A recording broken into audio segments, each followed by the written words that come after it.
Oi, pessoal, tudo bem? Bem-vindos a mais uma aula de mecânica dos solos. O nosso tema hoje é análise granulométrica.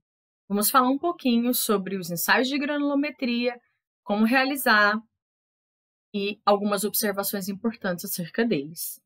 Vamos lá começar? Vem comigo. Para que a gente entenda um pouquinho sobre granulometria, é importante a gente lembrar da aula de textura, que é o tamanho dos grãos. Então, lá na aula de estrutura e textura, nós falamos um pouquinho sobre a medida da textura, que é a granulometria. Nós temos uma divisão de tamanho de partículas dada pela ABNT. Então, é ela que nós vamos seguir. A partir dessa divisão, nós podemos fazer uma classificação granulométrica desse solo. Essa classificação granulométrica, ela se dá em função do tamanho dos grãos. Então, nós vimos isso também na aula de estrutura e textura, onde nós vimos que nós temos os matacões, as pedras, os pedregulhos, as areias, siltes e argilas. E a partir disso, nós definimos o que é um solo grosso e o que é um solo fino. Então, a peneira de 0,075 milímetros, que é a peneira número 200, ela nos permite fazer a divisão entre o que nós fazemos de etapa de peneiramento para os solos grossos e o que nós fazemos de etapa de sedimentação para os solos finos. Então, parcialmente, areias e o total de siltes e argilas farão parte do ensaio de sedimentação.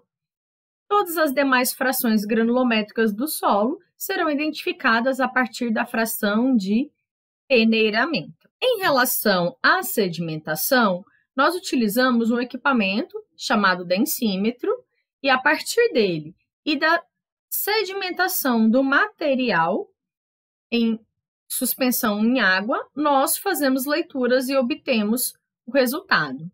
E para o peneiramento, nós vamos utilizar as séries de peneiras indicadas e um agitador de peneiras para realizar essa etapa.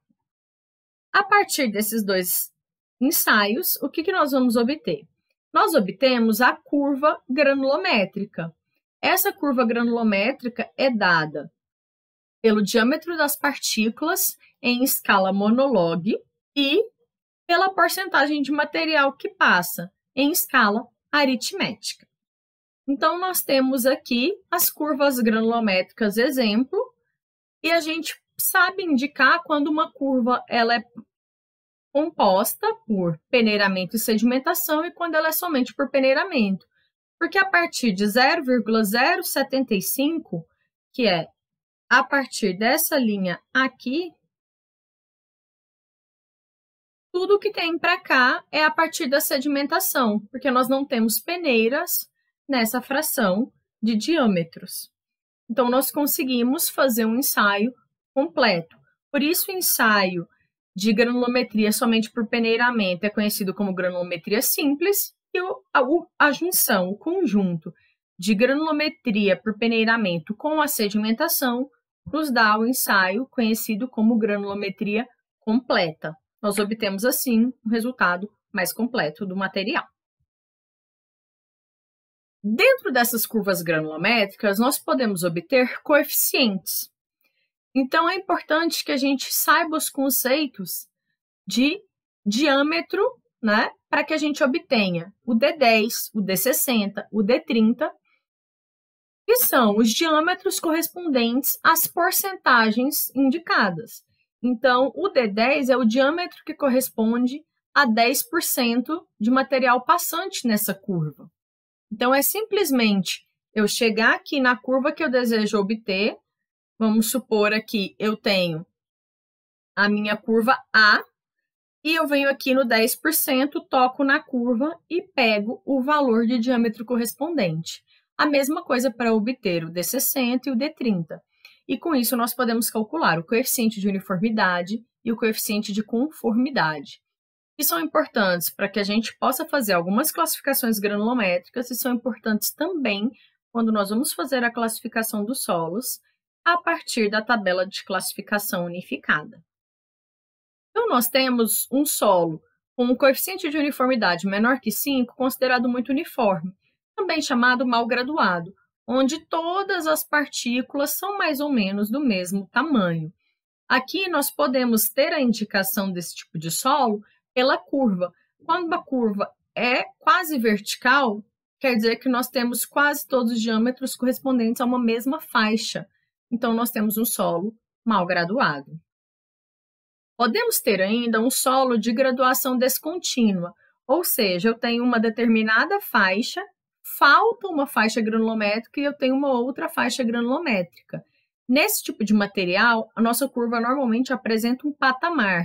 Quer dizer que em determinada faixa granulométrica eu não tenho material ali. Então, normalmente as curvas com patamar correspondem a solos de graduação descontínua. E nós temos um solo bem graduado, que possui um coeficiente de uniformidade maior que 15, considerado como um solo desuniforme, e coeficiente de conformidade entre 1 e 3. Então, eu tenho aqui todos os diâmetros, a curva ela é bem mais ampla. Aqui, a exemplo, nós temos essa curva vermelhinha, curva B, que é uma curva indicativa de um solo bem graduado, e tem a representação aqui de todos os diâmetros de grãos. Quais são as limitações e aplicações da engenharia? Para alguns tipos de solo, solos residuais e os que contêm alguns fragmentos friáveis, frágeis, a ideia do tamanho da partícula ela se correlaciona com o grau de desagregação, que é verificado antes do ensaio. Então, a gente tem um controle da extensão de quebra da partícula durante a preparação de amostras. Isso é importante que a gente consegue visualizar isso no ensaio de granulometria também. Uma outra coisa importante é na classificação geotécnica, como eu falei, nós vamos utilizar mais adiante.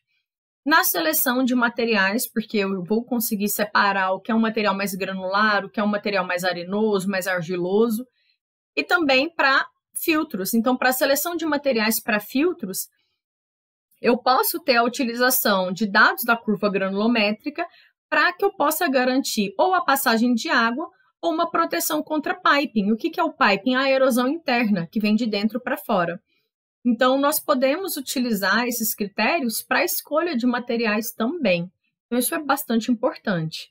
Para além disso, existe previsão de permeabilidade, algumas outras previsões a partir da curva granulométrica, que são feitas por correlações. Então, é um ensaio com bastante aplicação, muito amplo, e que permite a obtenção de dados importantes para que a gente possa classificar o nosso material. Em relação aos ensaios, vamos falar um pouquinho do ensaio que é realizado pela NBR 7181 de 2016 de análise granulométrica. Essa norma ela prescreve a realização de peneiramento ou ensaio por combinação de sedimentação e peneiramento, como eu falei anteriormente. Para que a gente possa realizar um ensaio, nós precisamos dos seguintes equipamentos. A série de peneiras, inclusive com tampa e fundo. Essa série de peneiras é dada pela própria norma. Então, nós vamos utilizar tampa e fundo e a série de peneiras considerada pela norma, que são a peneira 50, 38, 25, 19, 9,5, 4,8, 2, 1,2, 0,6, 0,42, 0,30, 0,15 e 0,075 milímetros. Precisaremos de um agitador de peneiras compatível com a nossa peneira, se eu estou utilizando peneira redonda, circular, ou se estou utilizando peneira quadrada. Vamos utilizar o repartidor de amostras, bandejas metálicas, balanças, estufa, almofariz e mão de grau, pincéis com cerdas compatíveis também com a malha da peneira e cápsulas que podem ser de vidro, porcelana ou alumínio. Para a realização da análise granulométrica por peneiramento, nós precisamos pegar a amostra como recebida no campo e secá-la ao ar.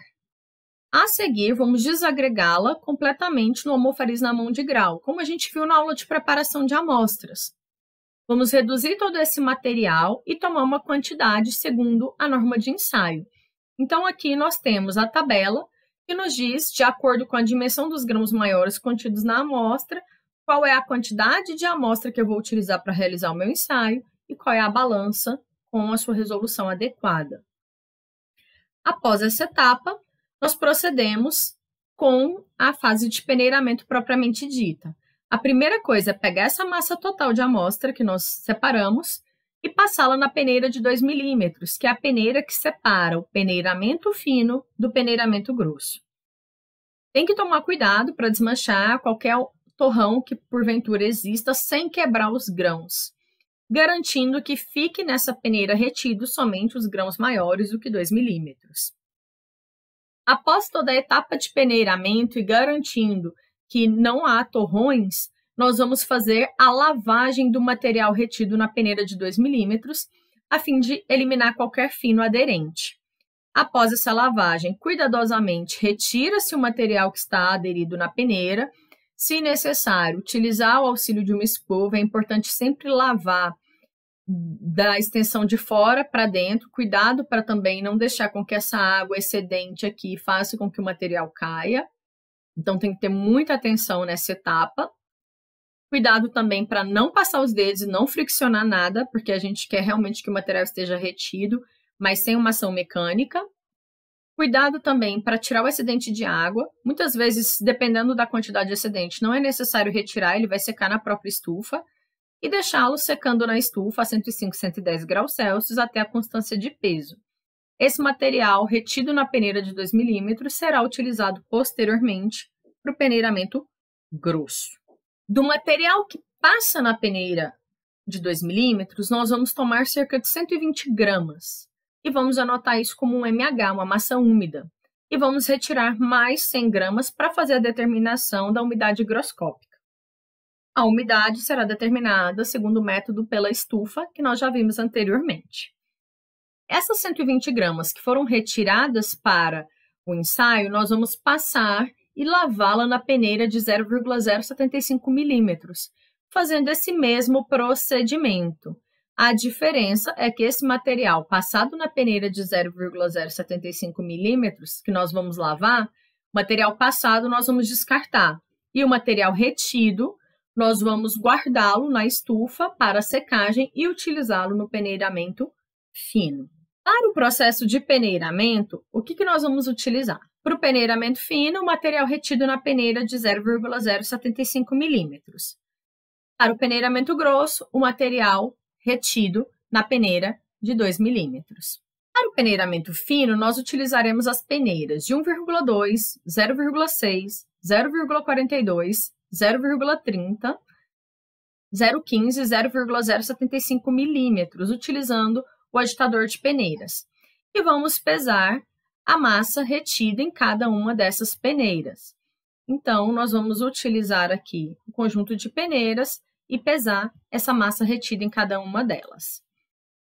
A mesma coisa se dará para o peneiramento grosso. Nós utilizaremos as demais peneiras e vamos também pesar o material retido em cada uma delas, levando-se em consideração, tá, a balança utilizada. Então, para o peneiramento grosso, as peneiras são a de 50, a de 38, a de 25, a de 19, a de 9,5, a de 4,8 e a 2 milímetros, que é a que a gente utilizou para fazer a separação. Também podemos fazer esse peneiramento manualmente ou utilizando o agitador mecânico, até que a gente verifique que tem uma constância ali, que não está saindo mais material. O ideal é que a gente deixe isso sendo agitado aí por pelo menos uns 10 minutos. Após a etapa de peneiramento, nós teremos todos os dados e procederemos com os cálculos. O primeiro cálculo que nós vamos realizar é o cálculo da massa total de amostra seca. Quando nós pegamos a amostra e anotamos lá como massa total, essa amostra estava com umidade higroscópica. Por isso, nós fazemos o ensaio de umidade higroscópica. E aí, nós vamos calcular essa massa seca a partir dessa formulação indicada. Posteriormente, nós faremos o cálculo da porcentagem que passa no peneiramento grosso, a partir dos dados da massa de amostra seca total e da massa retida em cada uma das peneiras. Então, para cada peneira, nós vamos realizar um cálculo desse. E também realizaremos o cálculo para o peneiramento fino. Importante destacar aqui que, ao invés de usar a massa total, esse MH aqui eram as 120 gramas que nós utilizamos para fazer o peneiramento fino, passar na peneira 200. E o N aqui vai ser a porcentagem que passa na peneira de 2 milímetros. Ou seja, eu tenho que calcular os dados do peneiramento grosso para que depois eu venha calculando aqui o peneiramento fino. Na próxima aula, nós veremos como é o ensaio de granulometria conjunta por peneiramento e sedimentação. Vejo vocês na próxima aula. Até lá, bons estudos!